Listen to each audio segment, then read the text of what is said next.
Hi friends, welcome to ITI gold technical channel में आपका स्वागत है। Daily current affairs, vacancies information, ITI से रिलेटेड वीडियो पाने के लिए हमारे चैनल को सब्सक्राइब कीजिए। सब्सक्राइब करने के बाद बेल आइकन को ऑन कीजिए ताकि मैं जो भी नया वीडियो बनाऊं सबसे पहले आपके पास पहुंचे और आप उसे देखिए। यदि आपको सेशन अच्छा लगता है, सेशन से कुछ जानकारी मिलती है तो इसे लाइक कीजिए और दोस्तों में शेयर कीजिए। शेयर जरूर कीजिएगा क्योंकि यह कॉम्पिटिशन की तैयारी करने वाले बच्चों के लिए बहुत ही इंपॉर्टेंट सेशन है। चलिए सेशन की ओर चलते हैं। यदि आप हमारे चैनल आईटीआई गोल्ड टेक्निकल पर पहली बार आए हो तो इसे सब्सक्राइब कीजिए और अपने दोस्तों से भी जरूर करवाइएगा। चलिए आज हम पढ़ेंगे 31 मई 2021 से जितने भी इंपॉर्टेंट करंट अफेयर क्वेश्चन बनेंगे वह इस वीडियो में पढ़ेंगे। इस वीडियो की पीडीएफ फाइल की लिंक मैं इसी वीडियो के डिस्क्रिप्शन में दे दूंगा, आप वहाँ से जाकर उसे डाउनलोड कर लीजिए ताकि एग्ज़ाम के टाइम पर आप आसानी से रिवीजन कर सकते हैं। आज का हमारा पहला क्वेश्चन है, हाल ही में एमनेस्टी अंतर्राष्ट्रीय दिवस कब मनाया गया है? तो इस क्वेश्चन का right answer option number D 28 मई। प्रत्येक वर्ष 28 मई को एमनेस्टी अंतर्राष्ट्रीय दिवस मनाया जाता है और 29 मई को अंतर्राष्ट्रीय पर्वत दिवस भी मनाया जाता है। एमनेस्टी इंटरनेशनल डे प्रत्येक वर्ष 28 मई को मनाया जाता है क्योंकि इस दिन 1961 में लंदन में इस गैर सरकारी संगठन की स्थापना की गई थी। एमनेस्टी इंटरनेशनल की स्थापना 28 मई 1961 को लंदन में वकील पीटर बेनेसन द्वारा ब्रिटिश अखबार द ऑब्जर्वर में द फॉरगॉटन प्रिजनर्स लेख के प्रकाशन के बाद की गई थी और यह गैर सरकारी संगठन है जो मानव अधिकारों के हनन को रोकने के लिए काम करके मानव अधिकारों की सुरक्षा पर ध्यान केंद्रित करता है, उन लोगों के लिए न्याय के लिए लड़ता है जिनके अधिकारों का उल्लंघन किया गया है, सरकारों की पैरवी और अन्य शक्तिशाली समूह और उनके उल्लंघन का प्रचार करके अंतर्राष्ट्रीय कानून मानव अधिकारों की सुरक्षा का विस्तार लागू करता है और यह संगठन यातना के खिलाफ मानव गरिमा की रक्षा और 1978 में मानव अधिकार के क्षेत्र में संयुक्त राष्ट्र पुरस्कार के लिए 1977 का नोबेल शांति पुरस्कार भी जीता था। इस क्वेश्चन का राइट आंसर है ऑप्शन नंबर डी, इसका राइट आंसर है। चलिए नेक्स्ट क्वेश्चन की ओर चलते हैं। नेक्स्ट क्वेश्चन है, हाल ही में अमेरिकी सीनेट ने पहली महिला सेना सचिव के रूप में किसे पुष्टि की है? तो इस क्वेश्चन का राइट आंसर है ऑप्शन नंबर सी, क्रिस्टीन वर्मुथ को यह पहली महिला सेना सचिव के रूप में पुष्टि की है। यही है क्रिस्टीन वर्मुथ और इन्होंने पेंटागन में राष्ट्रपति जो बाइडेन के संक्रमण टीम का नेतृत्व किया और इस महीने एक सुनवाई के दौरान सीनेट के सशस्त्र सेवा समिति सदस्यों की अत्यधिक गर्मजोशी से स्वागत किया और उनकी पुष्टि लंबे समय से पुरुषों के प्रभुत्व वाले रक्षा प्रतिष्ठान में अधिक शक्तिशाली अधिकारियों में से एक के रूप में स्थापित की जाती है। अमेरिका की राजधानी है वाशिंगटन डीसी और यहाँ पर राष्ट्रपति अभी जो बाइडेन और यहाँ पर उपराष्ट्रपति है कमला हैरिस जो भारतीय मूल की है और यहाँ पर मुद्रा चलती है अमेरिकन डॉलर। तो इस क्वेश्चन का राइट आंसर है ऑप्शन नंबर सी। चलिए नेक्स्ट क्वेश्चन है, हाल ही में कितने भारतीय शांति सैनिकों को संयुक्त राष्ट्र के प्रतिष्ठित पुरस्कार से सम्मानित किया जाएगा? तो इस क्वेश्चन का राइट आंसर है ऑप्शन नंबर बी, 3 भारतीय शांति सैनिकों को संयुक्त राष्ट्र के प्रतिष्ठित पदक से सम्मानित किया जाएगा और यह सम्मानित होने वाले में कॉर्पोरल युवराज सिंह, नागरिक शांति रक्षक इवान माइकल पिकार्डो और मूलचंद यादव शामिल है और कॉर्पोरल युवराज दक्षिण सूडान में संयुक्त राष्ट्र मिशन में सेवारत थे, जबकि नागरिक शांति रक्षक इवान माइकल पिकार्डो यूनेम इसके साथ में एक नागरिक शांति रक्षक के रूप में जुड़े थे और मूलचंद यादव इराक में संयुक्त राष्ट्र सहायता मिशन से जुड़े हुए थे। इस क्वेश्चन का right answer option number B. चलिए नेक्स्ट क्वेश्चन की ओर चलते हैं। नेक्स्ट क्वेश्चन है, हाल ही में लूव्र संग्रहालय की पहली महिला अध्यक्ष कौन बनी है? तो इस क्वेश्चन का राइट आंसर है लॉरेंस डेस्कॉर्स लूव्र संग्रहालय की 228 वर्षों में पहली महिला अध्यक्ष बनी है।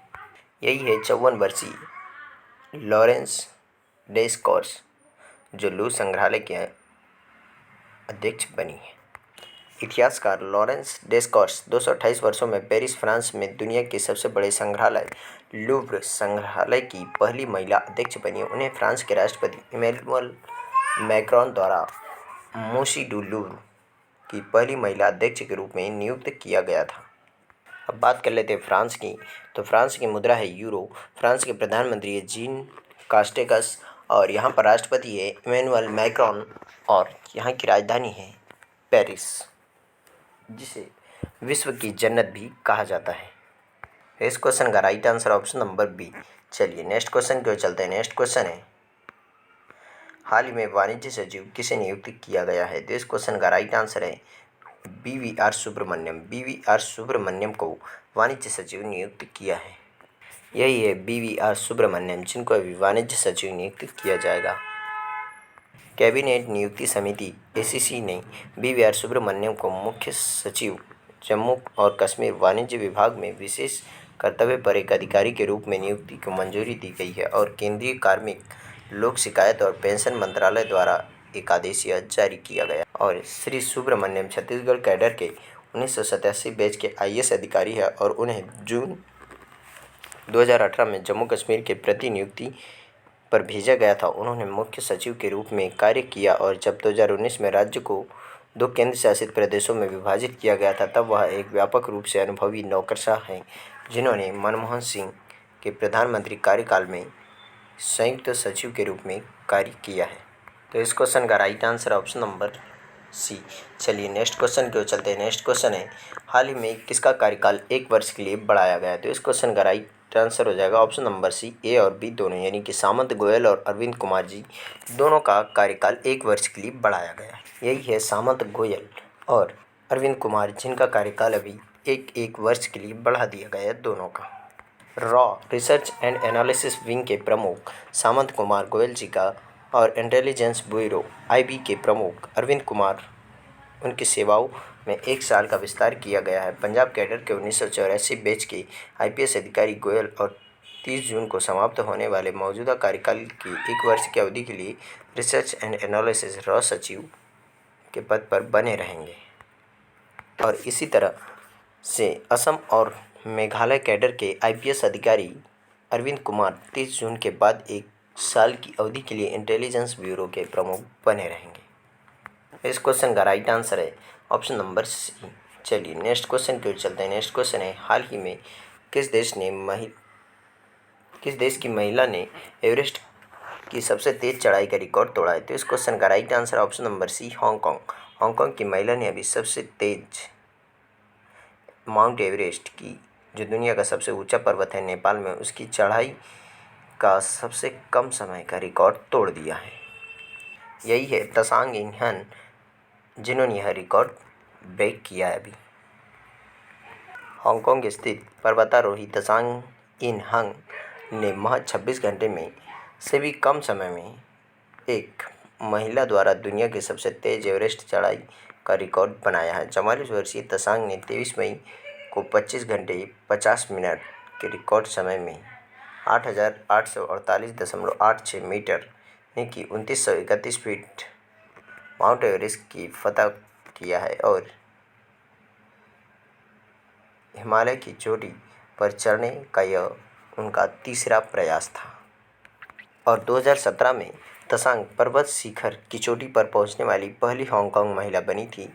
इससे पहले एवरेस्ट फतह करने वाली सबसे तेज महिला का रिकॉर्ड नेपाली फोंजो झांगमू लामा के नाम था, जिन्होंने 2018 में 39 घंटे 6 मिनट में यह चढ़ाई पूरी की थी।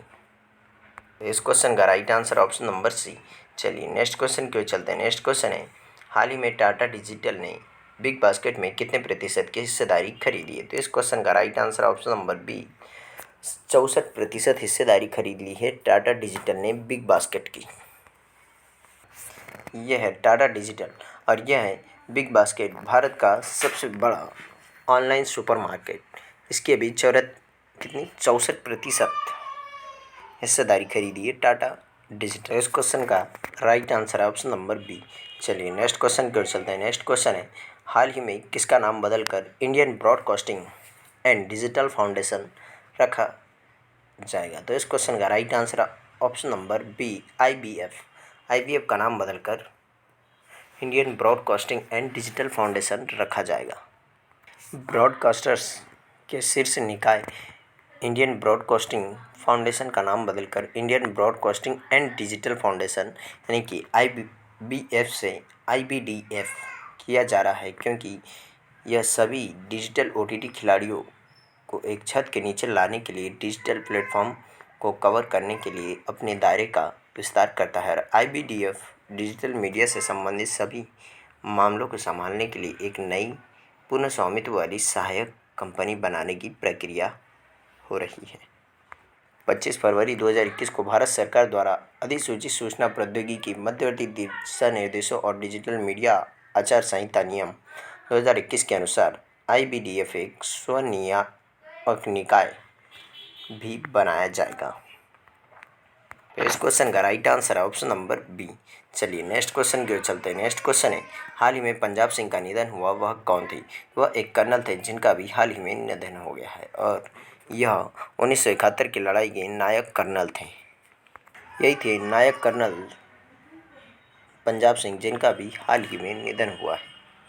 और 1971 में मुक्ति युद्ध के दौरान पूंछ की लड़ाई नायक कर्नल पंजाब सिंह का निधन हो गया, और बाद में महामारी प्रोटोकॉल के तहत पूरे सैन्य सम्मान के साथ अंतिम संस्कार किया जाएगा। और तीसरे सर्वोच्च युद्धकालीन वीरता पुरस्कार वीर चक्र से सम्मानित सेवानिवृत्ति अधिकारी की कोविड के बाद जटिलताओं के कारण मृत्यु हो गई है।